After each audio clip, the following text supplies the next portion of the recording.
Et la vérité vous affranchira. Aujourd'hui, nous allons mettre fin à notre exhortation que nous avons commencé par donner depuis un certain temps sur l'unité. Nous allons parler de la quatrième conséquence, quatrième bienfait de l'unité dans l'Église, dans une famille, dans un pays, et surtout précisément dans l'Église. Je m'adresse surtout à l'Église. Nous avons déjà parlé de, premièrement, l'unité donne l'onction. Quand il y a de l'unité, la force spirituelle ne manque pas.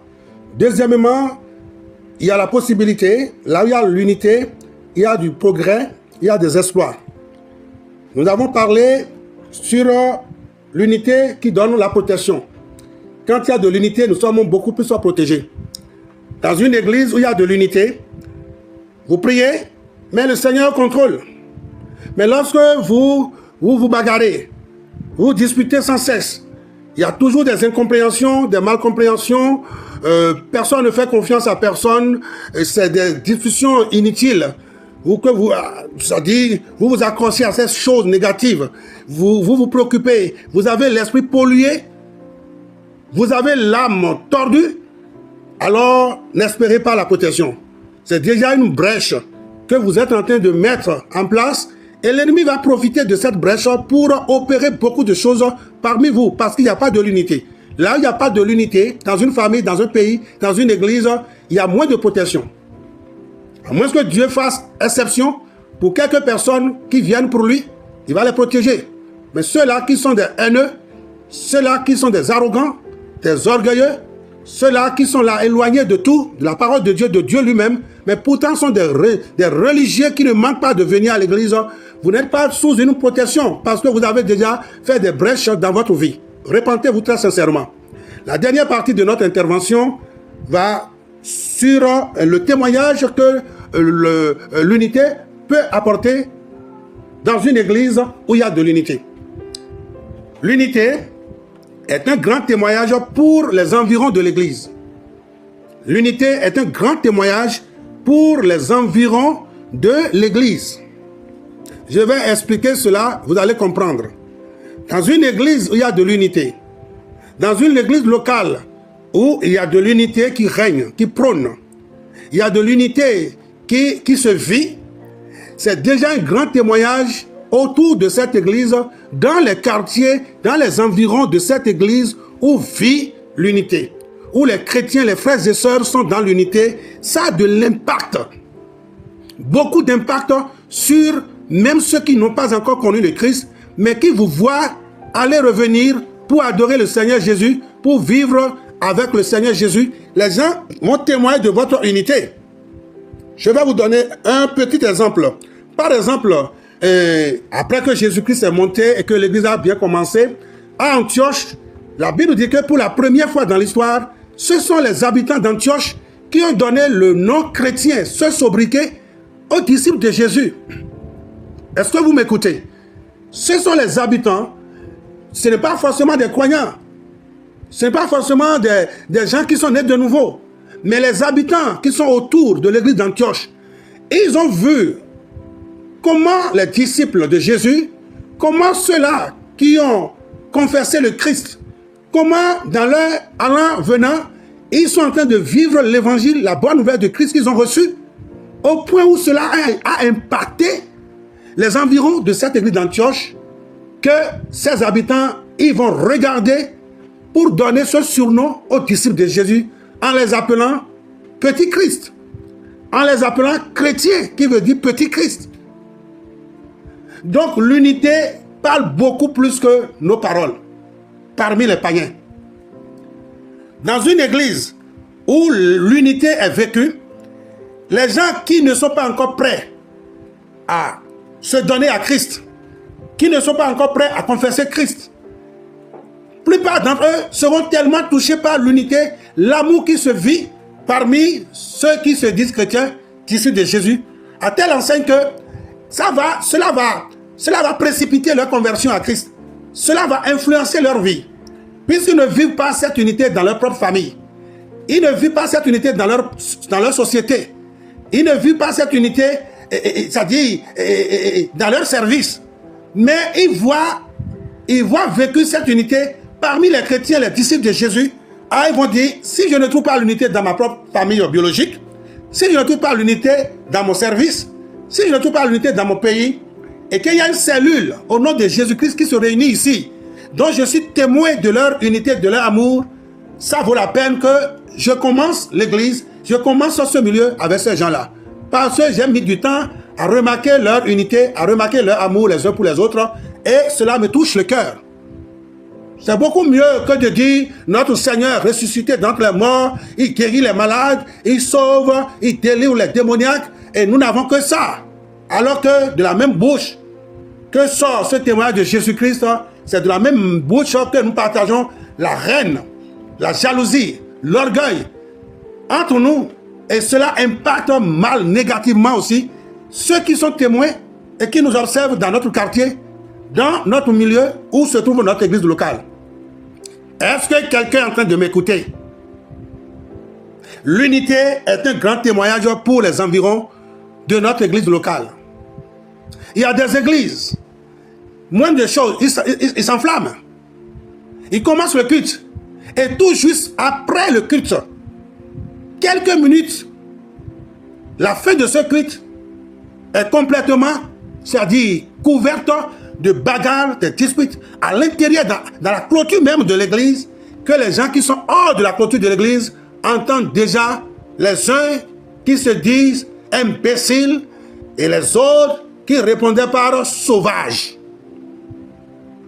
Comment ce témoignage peut-il influencer, impacter les gens qui sont hors de la clôture de notre église? Comment les environs de notre église peut-il être influencé avec cette ambiance, avec ce mouvement négatif qui est dépourvu de l'unité, dépourvu de tout? Les païens nous observent. Ceux-là qui n'ont pas encore connu le Christ, ils nous observent plus que ce que nous leur disons. Il faut de l'unité qui impacte les païens à confesser le Christ. Je vais soutenir ce que je suis en train de vous dire par la parole du Seigneur. Le souhait, ou du moins l'un des nouveaux commandements de Christ dans l'évangile de Jean chapitre 13. Les versets 34 à 35. Jean 13, versets 34 à 35. Il a dit, « Je vous donne un commandement nouveau. Aimez-vous les uns les autres. Comme je vous ai aimé, vous aussi aimez-vous les uns les autres. À ceci, tous connaîtront que vous êtes mes disciples, si vous avez de l'amour les uns pour les autres. » Est-ce que quelqu'un m'écoute? Ce n'est pas mon commandement.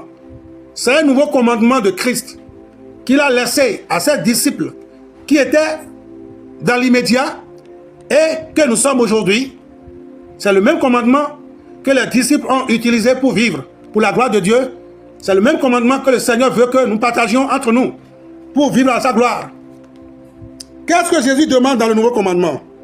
Il a dit, aimez-vous les uns les autres, comme je vous ai aimé, aimez-vous les uns les autres aussi.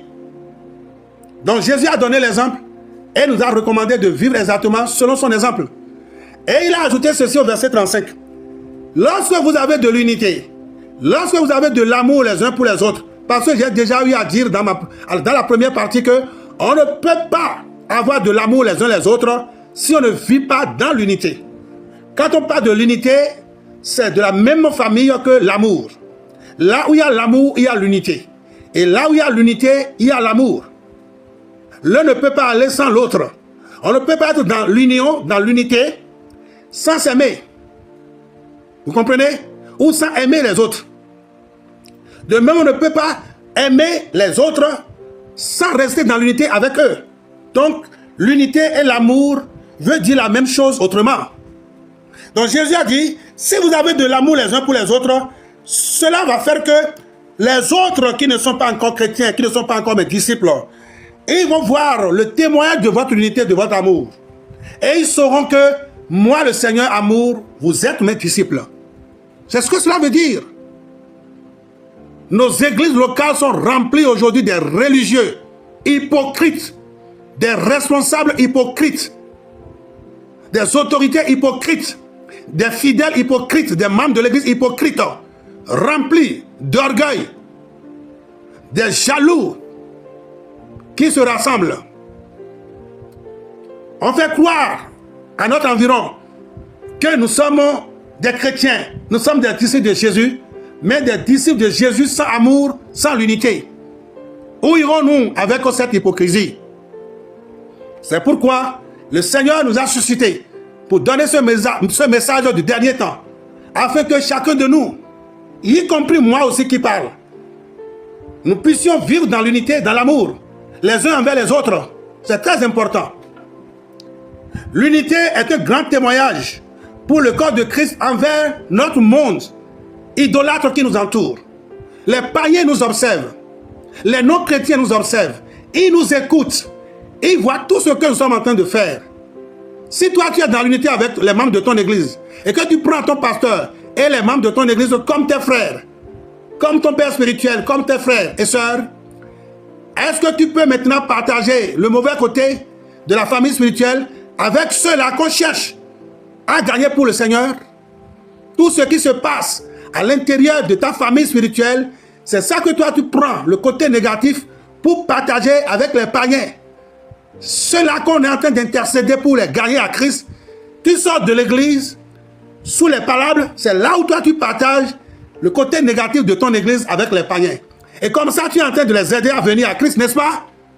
Agent du diable, servante, serviteur de Satan.